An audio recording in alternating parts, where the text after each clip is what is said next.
Assalamualaikum warahmatullahi wabarakatuh. Sahabat infak berkah yang dirahmati Allah subhanahu wa ta'ala, hamdan wa syukrillah, amma ba'd. Faqad qala Allah ta'ala fi mahkami kitabihil karim wa huwa asdaqul qailin. A'udzu billahi as-sami'il 'alim minasy syaithanir rajim. Wa la taqtulu auladakum khasyata imlaq. Nahnu narzuquhum wa iyyakum. Inna qatlahum kana khit'an kabira. Alhamdulillah, bersyukur kepada Allah subhanahu wa ta'ala. Dalam kesempatan ini mari sama-sama kita bersyukur kepada Allah atas segala nikmat yang Allah berikan kepada kita semua. Ada sebuah doa yang sunnah kita bacakan di setiap pagi, yaitu Allahumma inni as'aluka ilman nafi'a wa rizqan thayyiba wa amalan mutaqabbala. Insyaallah. Doa tersebut ada 3 poin yang menjadi garis besarnya. Yang pertama adalah meminta kepada Allah ilmu yang bermanfaat. Yang kedua adalah rizki yang baik. Dan yang ketiga, diterimanya amal kita. Nah, dalam kesempatan ini kita akan fokus kepada satu, yaitu wa rizqan thayyiba. Masyaallah. Allahur Razzaq. Allah itu maha memberi rizki, gitu ya. Makanya kita banyak-banyak kita berdoa, ya Allah berikanlah rizki kepada kami, rizki yang halalan thayyiba. Itu yang perlu kita lakukan bersama. Dan banyak sekali di zaman sekarang yang memang cara berpikirnya itu terlalu rendah. Berpikir ketika dia bekerja pasti dia akan dapat rezeki. Padahal ada ilmu dalam Al-Quran yang perlu sama-sama kita gali. Yaitu apa? 8 pintu rezeki, mendapatkan rezeki perspektif Al-Quran. Sekali lagi, 8 pintu rezeki perspektif Al-Quran yang perlu sama-sama kita pahami. Masya Allah ya. Yang pertama yaitu tertera dalam surah Nuh, gitu ya. Dikatakan seperti ini. Faqul tustaghfiru rabbakum innahu kana ghaffara yursilis samaa 'alaikum midrara wa yumdidukum bi amwalin wa banin wa yaj'al lakum jannatin wa yaj'al lakum anhara. Masyaallah. Yang pertama, ternyata pintu terbukanya rezeki adalah dengan memperbanyak istighfar. Masya Allah. Nabi Muhammad SAW tidak kurang dari 1 hari mengucapkan istighfar 70 kali, 70 marrah. Bahkan ada hadis yang lain 100 marrah. Masya Allah ya. Seorang Nabi yang maksum, yang sudah pasti masuk surga, yang pasti dapat ridho Allah, tetap mengucapkan istighfar. Jadi konotasi istighfar itu bukan hanya sebatas ampunan saja, tetapi banyak manfaat yang ketika kita mengucapkan tersebut akan memberikan efek terbaik kepada kita semua. Salah satunya adalah wa yumdidukum bi amwali wa banin. Coba Masya Allah ya. Akan ditambahkan harta-harta untuk kita semua ketika kita mengucapkan istighfar. Astaghfirullahalazim, astaghfirullahalazim, astaghfirullahalazim, astaghfirullahalazim. Masya Allah. Jadi jalan yang pertama perspektif Al-Quran yang perlu kita pahami adalah bagaimana caranya sebanyak mungkin kita mengucapkan istighfar, fa insyaallah rezeki akan terus bertambah dan terus bertambah. Dari sekarang maksimalkan istighfar terus, sahabat. Itu ya. Itu yang pertama. Yang kedua, termaktub dalam surah At-Tolak ya, yaitu ketika kita ingin mendapatkan rezeki adalah dengan bertakwa. Masya Allah. Ini sering dijalankan sebenarnya oleh para kiai, para ustadz, gitu ya, para ajengan, para alim ulama itu. Dia itu seakan-akan dia itu tidak punya kerjaan, gitu ya. Dia tidak punya kerjaan yang tetap, tapi Masya Allah kehidupannya bahagia, kehidupannya banyak, cek bahasa nama curcor harta nate, gitu ya. Masya Allah. Coba. Karena apa coba itu? Dengan wa may yattaqillaha yaj'al lahu makhraja. Masya Allah. Ternyata cara kita bisa mendapatkan rezeki yang banyak berlimpah dari Allah Subhanahu wa taala adalah dengan bertakwa. Masya Allah ya. Coba kita lihat para kiai-kiai di daerah, dia itu tidak punya, bukan manajer, bukan direktur, tidak punya usaha, tapi luar biasa hartanya yang Allah berikan curcor gitu ya. Maka ini juga berkaitan dengan firman Allah Subhanahu wa taala, apa namanya? Walau anna ahlal qura amanu wattaqau la fatahna alaihim barakatim minas sama'i wal ardh. Coba ya. Jadi diberikan keberkahan yang begitu besar kepada orang-orang yang bertakwa. Masya Allah. Jadi coba kiai itu bersarung gitu ya, ngajarin santri-santrinya gitu ya. Siangnya itu ngajarin santrinya, masih bersarung lagi, tapi luar biasa rezeki yang Allah berikan itu berlimpah gitu ya. Dengan apa? Dengan ketakwaan kepada Allah Subhanahu wa taala, dengan keyakinan kepada Allah Subhanahu wa taala. Masya Allah. Yang ketiga, apa namanya? Cara kita mendapatkan rezeki itu termaktub dalam surah yang ke-24 gitu ya. Surah An-Nur kalau nggak salah gitu, ayat 32, yaitu dengan cara menikah. Masya Allah nih gitu ya, para jomblo-jomblo semuanya ini menikah salah satu solusi ternyata gitu ya. Wa ankihul ayama minkum wassalihina min ibadikum wa imaikum. Coba gitu ya. Iyakunu fuqara yughnihimullahu min fadlih. Wallahu wasi'un alim. Coba gitu ya.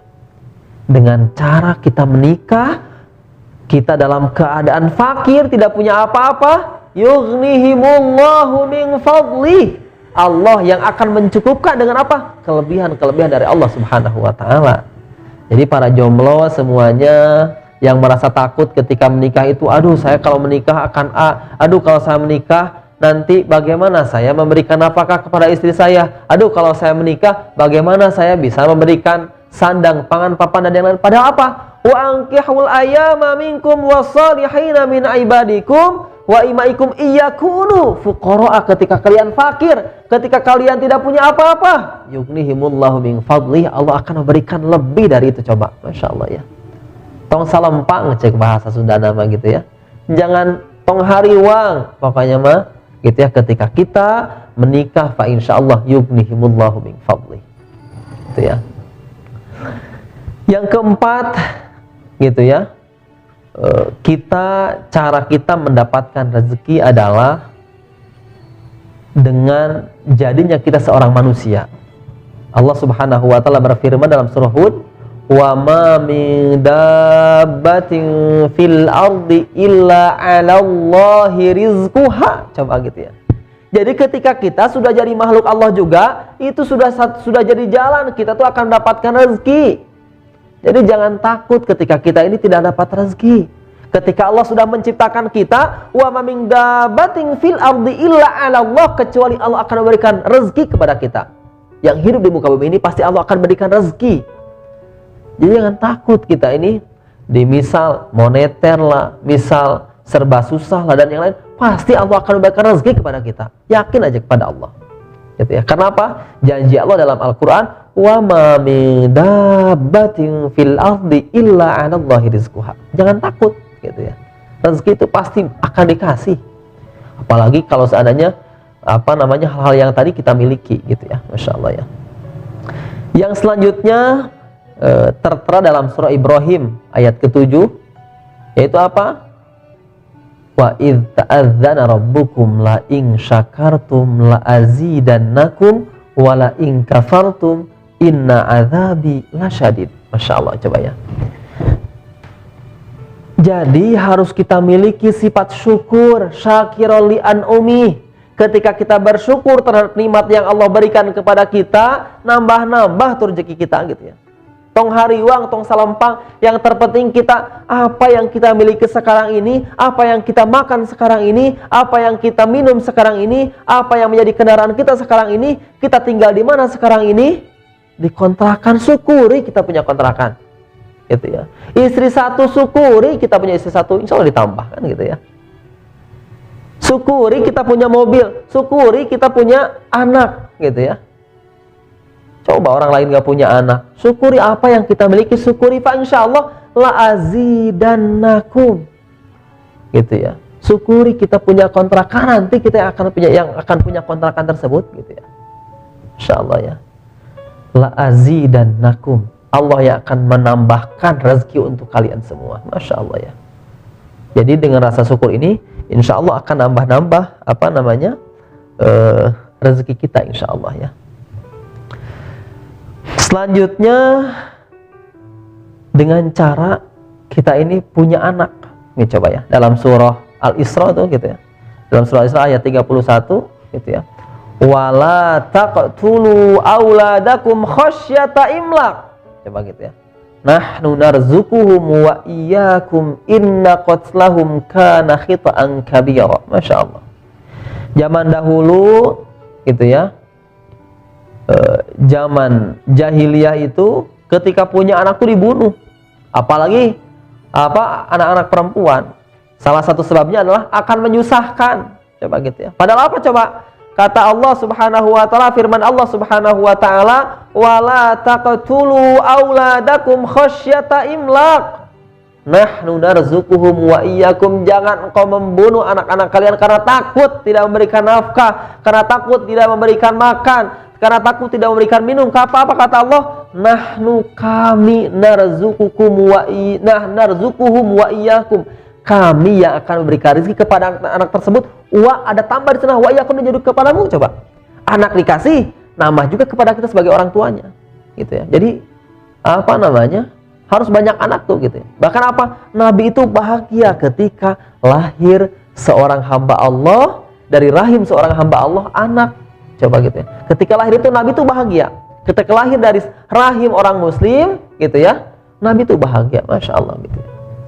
Dan kita yakin ketika kita banyak anak, insya Allah Allah yang akan memberikan rezekinya, bukan manusia, gitu ya. Kalau tauhid kita sudah seperti itu, dahsyat lah, gitu ya. Jadi dengan banyak anak itu, insya Allah banyak rezeki kita, gitu ya. Banyak, nambah satu, tiba-tiba nambah rezekinya. Nambah dua, nambah rezekinya. Nambah tiga, nambah rezekinya. Dan yang lainnya. Bahkan target saya punya anak 15, coba gitu ya. Coba luar biasa kan, gitu ya. Punya anak 15 berarti ada 15 rezeki, begitu juga ada 30 rezeki jadinya kepada untuk kita, coba gitu ya. Jadi jangan takut punya anak banyak, gitu ya. Masya Allah. Ayo al-hadirun. Selanjutnya gitu ya, rezeki itu dengan cara berusaha sesuai dengan firman Allah Subhanahu wa taala dalam surah Al-Qamar gitu ya, atau An-Najm ya. Ayat 39, wa allaisa lil insani illa ma sa'a. Apa yang kita dapatkan itu dengan hasil usaha. Ternyata usaha itu hanya salah satu cara kita mendapatkan rezeki, bukan satu-satunya cara. Ketika kita tidak usaha, kita tidak akan mendapatkan rezeki. Tidak, ayo hadirun, gitu ya. Ketika kita berusaha, itu hanya salah satu cara saja kita akan mendapatkan rezeki dari Allah Subhanahu wa taala. Kita berangkat pagi gitu ya, pulang sore, kita niat kita untuk memberikan nafkah kepada istri kita, kepada anak kita, kepada pasangan kita, untuk orang tua kita kalau kita sebagai orang laki-laki, gitu ya. Itu mafi muskilah. Tapi ternyata itu bukan satu-satunya cara mendapatkan rezeki dari Allah Subhanahu wa taala.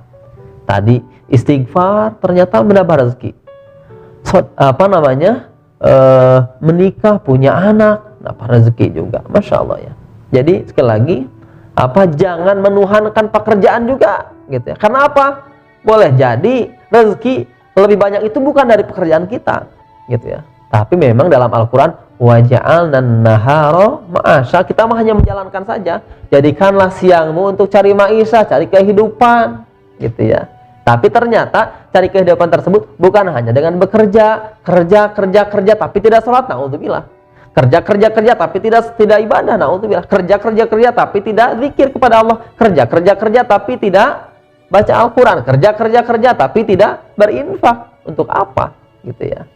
Ternyata ini hanya salah satu pintu ketika kita ingin mendapatkan rezeki dari Allah adalah dengan bekerja.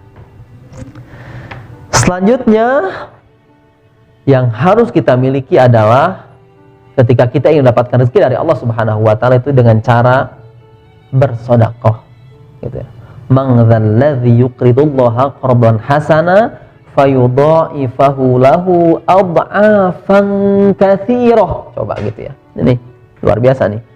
Al-Baqarah ayat 245. Man dzalladzi yuqridullaha qardan hasana, kita itu menitipkan, menginfakkan gitu ya. Fayudha'ifahu, Allah yang akan melipat gandakan. Ad'afan fayudha'ifahu lahu ad'afan katsirah, dengan lipat ganda yang begitu banyak. Masya Allah. Jadi jangan sampai kita bersedekah itu berpikir ketika kita bersedekah itu udah habis. Enggak, ternyata ketika kita bersedekah, insya Allah akan nambah rezeki kita. Ya hadirun. Ini janji siapa? Janji Allah, bukan janji manusia. Innallaha la yukhliful mi'ad. Allah tidak akan jalir janji, mual jalir janji Allah mah gitu ya. Pasti Allah akan menepati seluruh janji-janjinya. Termasuk apa? Ketika kita bersedekah, fayudha'ifahu lahu ad'afan katsirah, akan dilipat ganda dengan lipat ganda yang sangat banyak. Ayo hadirun. Gitu. Masya Allah ya. Jadi itulah 8 cara ketika kita ingin mendapatkan rezeki. Allahur Razzaq, Allah yang Maha memberikan rezeki. Bahkan kita juga berdoa kepada Allah, Allahumma inni as'aluka ilman nafi'a wa rizqan thayyiba, rezeki yang baik, rezeki yang halalan thayyiba gitu ya.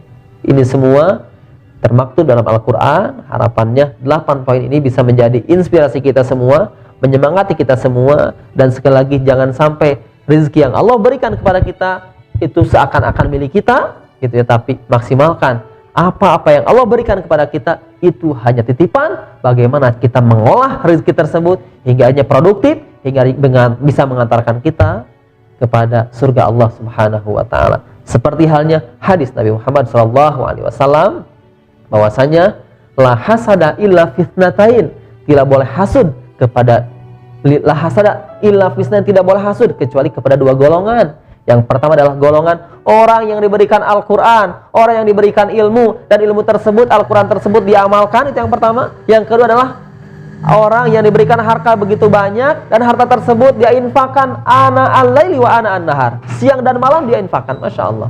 Itulah yang kita harapkan gitu ya.